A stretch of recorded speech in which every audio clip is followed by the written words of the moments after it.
AFL tips, round 8. Collingwood and Hawthorn are first. We're going to go with going with the Hawks by 36. Why with the Hawks? Hawks, I think they're 6 from 7 from their last games at the MCG. The other reason is Collingwood's only high-scoring game was against my poor Bombers, who they absolutely decimated last week. And we're not going to talk about that. So it's Hawks. Next game, Western Bulldogs versus Fremantle. We'll go with Freo by 43. Why with Freo? Dogs absolutely decimated by injuries. Another tough game for them off that line last week against the Swans. Freo weren't overly convincing against Carlton last week, but this lines up for a absolute flogging. Fortunately for Dogs fans. Adelaide and Port are next. Not the easiest game, but I'm going to go with Adelaide. I'm going Adelaide by 18. Why am I with Adelaide? They seem odd because Port somehow beat Geelong last week. Geelong's defence, terrible. But Adelaide haven't had an easy game in a little bit. And I say easy because it should be easy. I've just got to go Crows here. They're supposed to be a top 4 side. Rough game, the next one. It's Bombers and Lions. Yeah, I think it goes without saying almost, but Lions by a lot. I'm going to say 33. Why with the Lions? Just look at Essendon last week. We got absolutely pumped by Collingwood, and Collingwood struggled to score.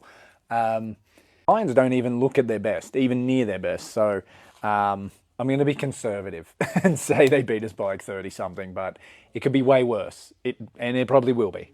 West Coast and Richmond. This one I actually wanted to tip Richmond, but I've got to go with common sense. Yeah, it's Eagles. I'm going to say just by 7. I kind of almost give Tigers a chance. Why am I with West Coast? It seems really weird to be tipping the team that got pumped by like 143 or whatever it was last week. But that's just where Richmond are at.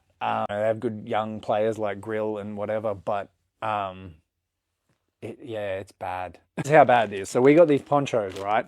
They're one of the only teams that are left. Like we have like them and Essendon and maybe one other team that's around our skill level.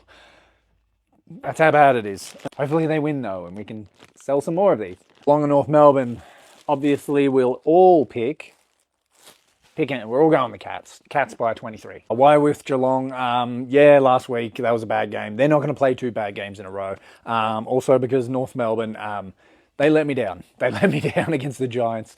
They nearly got it done. Credit to them. But yeah, as I said, Geelong's defence was dreadful. That won't happen 2 weeks in a row. Surely not. Next game, Carlton and the Saints. I'm going to go with... Yeah, we're going Carlton. Carlton by 8. Admittedly, their results look bad, but Carlton have been actually in a lot of those games. They just happened to not finish the end part. And yes, the Saints absolutely smashed West Coast last week. It's West Coast. I don't even acknowledge those games. Apart from that, Saints have been rather mid for me. So I'm going to go Carlton. Carlton for the upset. Swans and Melbourne are next. We'll go with Swannies. Swannies by 13. Over with the Swans. Curno's goal kick in practice last week. I think he got like 7. He's not going to kick that many this week, but I still think he'll be rather solid. Main reason I'm with Sydney is Melbourne lost to Essendon. I cannot forget that game. And then they beat the Brisbane Lions and stuff. That's inconsistent. And I don't want to be with inconsistent teams. Swans are too good. They're the best team in the league right now. Swans. Final game, Suns and GWS. We're going to go with Suns by 18. Go with the Suns. The Suns draw made them look really good to start with, and now they look average. They're still a good team. Relax, they're still a good team. The other reason is Giants barely beat North Melbourne. And yeah, that's just not good enough. So Suns easy, that's easy, they're the tips.